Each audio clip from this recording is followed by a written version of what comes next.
ഈ വേദിയുടെ ഈ സദസ്സിന്റെ നടുവിലിരിക്കുന്ന ശോഭന ചേച്ചിയെ കണ്ടു. അവർക്ക് കിട്ടിയിട്ടുള്ളത് 92 നമ്പർ വീടാണ്. കെട്ടിപ്പിടിച്ച് ഒരുപാട് നേരം കരഞ്ഞു. അവര് മുഖ്യമന്ത്രിയോട് പറയാൻ ഒരു കാര്യം എന്നെ ചുമതലപ്പെടുത്തി. എനിക്ക് മരണപ്പെട്ടുപോയ മകളായി ഇനി ഞാൻ ഈ 92 നമ്പർ വീടിനെ കാണും, സ്വന്തമായി നഷ്ടപ്പെട്ട ഒരു മകൾക്കു പകരമായി എന്ന് ശോഭന ചേച്ചി പറഞ്ഞപ്പോ കയ്യിൽ നിന്ന് മനുഷ്യൻ നഷ്ടപ്പെടുക എങ്ങനെയാണെന്ന് നമുക്ക് ബോധ്യപ്പെടാവുന്ന അനുഭവമുണ്ടായി. എങ്ങനെ ഈ വിജയഗാഥ കേരളത്തിന് തീർക്കാനായി? ഒരു നഗരമെന്ന മുൻപരിചയങ്ങളില്ലാത്ത, മുന്നനുഭവങ്ങളില്ലാത്ത ഒരു നാട്ടിൽ സഹായിക്കേണ്ടവർ പോലും കേന്ദ്ര ഗവൺമെന്റ് അടക്കം ക്രൂരമായ സമീപനത്തോടെ കേരളത്തെ കഴുത്തു പിടിച്ചു ഞെരിച്ചു കൊല്ലാൻ ശ്രമിച്ചപ്പോഴും കേരളം അഭിമാനത്തോടെ പറഞ്ഞിട്ടുണ്ട്, അവസാനത്തെ ദുരന്ത ബാധിതനെ കൂടി പുനരധിവസിപ്പിക്കാതെ ചുരമറങ്ങില്ല ലോകമലയാളം എന്ന യാഥാർത്ഥ്യം. അതിന്റെ ഒരു ഘട്ടത്തിലേക്കാണ് നാം കടക്കുന്നത്. 20 വർഷം വരെ ഗ്യാരണ്ടിയുള്ള ഉപകരണങ്ങളോടെ 178 വീടുകൾ, ഓരോ വീടിനും കൃത്യമായ ചുറ്റുമതിൽ, അതിൽ നിന്ന് തുറക്കുന്ന ഗേറ്റ് നേരെ റോഡിലേക്ക്, 35 സോണുകളിൽ എല്ലാ സോണിനും നടുവിൽ ഗ്രീനറി. ഈ നഗരത്തിൽ ഇനി വരാൻ പോകുന്നു കുടുംബാരോഗ്യ കേന്ദ്രം, ഈ നഗരത്തിൽ ഇനി വരാൻ പോകുന്നു ലൈബ്രറി, ഈ നഗരത്തിൽ ഇനി വരാൻ പോകുന്നു മാർക്കറ്റ്, ഈ നഗരത്തിൽ ഇനി വരാൻ പോകുന്നു കളിക്കളം, ഈ നഗരത്തിൽ ഇനി വരാൻ പോകുന്നു പൊതു ഇടം. അതെല്ലാം കൂടി പൂർത്തീകരിക്കുന്നു. ചിലർ ചോദിച്ചു, തെരഞ്ഞെടുപ്പ് വന്നാൽ, കോഡ് ഓഫ് കോണ്ടക്ട് വന്നാൽ ഏതെങ്കിലും വിധത്തിൽ ഈ പണി നിർത്തുമോ?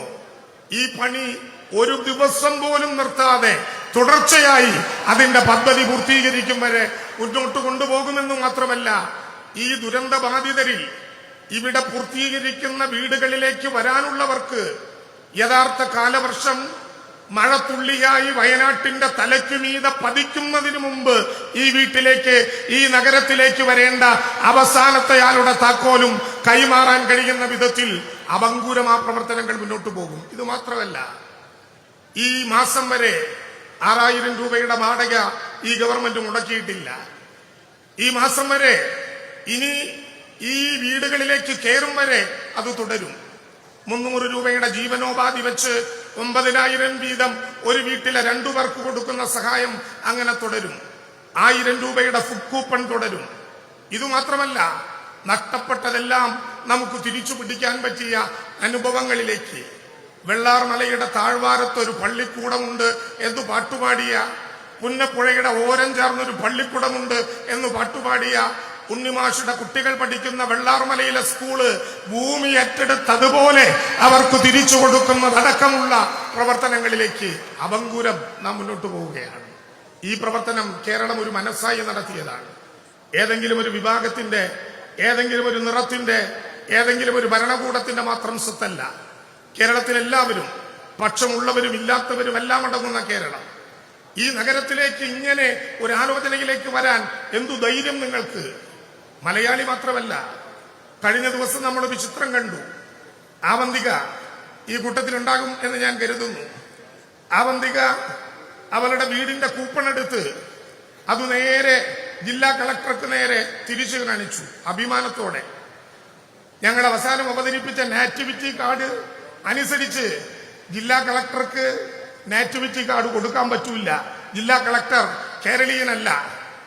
പക്ഷേ ആവന്തിക ആ ടോക്കൺ എടുത്ത് കളക്ടറെ കാണിച്ചപ്പോ കേരളത്തിലെ കേഡറായതുകൊണ്ട് കേരളത്തിനോടൊപ്പം വന്ന വയനാട്ടിലെ ജില്ലാ കളക്ടർ മേഘശ്രീ IAS പിടിച്ചു നിൽക്കാനാകാതെ വിതുമ്പി.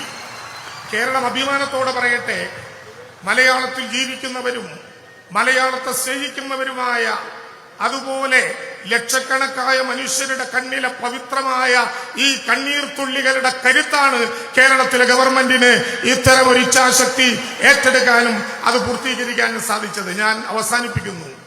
പുഞ്ചിരിമറ്റത്ത് 1750 അടി മുകളിൽ പൊട്ടിയ ഒറ്റ ഉരുളിലാണ് 298 പേരെ നമുക്ക് നഷ്ടപ്പെട്ടത്.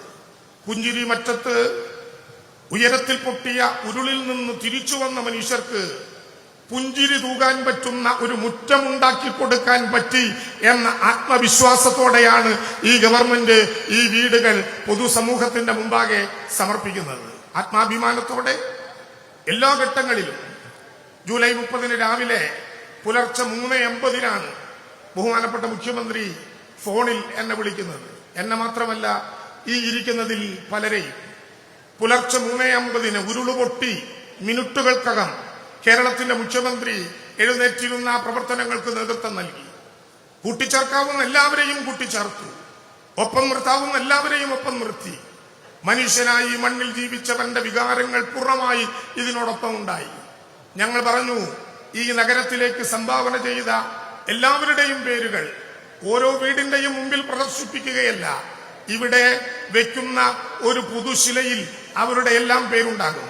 കാരണം ഓരോന്നും ഓരോ പ്രദേശത്തിനായി വിട്ടുകൊടുക്കാനാകാത്തത് കൊണ്ട് ഈ നഗരം, കേരളത്തിന്റെ സ്വന്തമായ നഗരം, അതുണ്ടാക്കുന്നതിൽ ഏറ്റവും പ്രധാനപ്പെട്ട പങ്കുവഹിച്ച് ഓരോ ഘട്ടത്തിലും കേരളത്തിൽ കടമേറ്റെടുക്കാൻ കേന്ദ്രം ഗവൺമെന്റ് ഒരു നിയമത്തിലൂടെ അവസരമുണ്ടായിട്ടും ആ നിയമം കേരളത്തിന് വേണ്ടി ഉപയോഗിക്കാൻ സാധ്യമല്ലെന്ന് പ്രഖ്യാപിച്ചുകൊണ്ട് ആ സെക്ഷൻ എടുത്തു കളയുന്ന കഠിനമായ നടപടി കേന്ദ്ര ഗവൺമെന്റ് എടുത്തപ്പോ ആ ദുരന്തബാധിതരായിട്ടുള്ള മുഴുവൻ മനുഷ്യരുടെയും കടമേറ്റെടുക്കാൻ ഈ ഗവൺമെന്റ് ചങ്കൂറ്റം കാണിച്ചതുപോലെ ലോകത്തൊരു പുതിയ അനുഭവമായി ദുരന്തബാധിതരായിട്ടുള്ള 126 കട ഉടമകൾക്കും 83 സംരംഭകർക്കും ആവശ്യമായ നഷ്ടപരിഹാരം കൊടുത്തതടക്കം ഈ മണ്ണിലെ ഓരോ പുൽക്കൊടിക്കും അറിയാവുന്ന വിധത്തിൽ ദുരന്ത നിവാരണ പ്രക്രിയയ്ക്ക് കേരളത്തിനാകെ നേതൃത്വം നൽകിയ ബഹുമാനപ്പെട്ട മുഖ്യമന്ത്രി,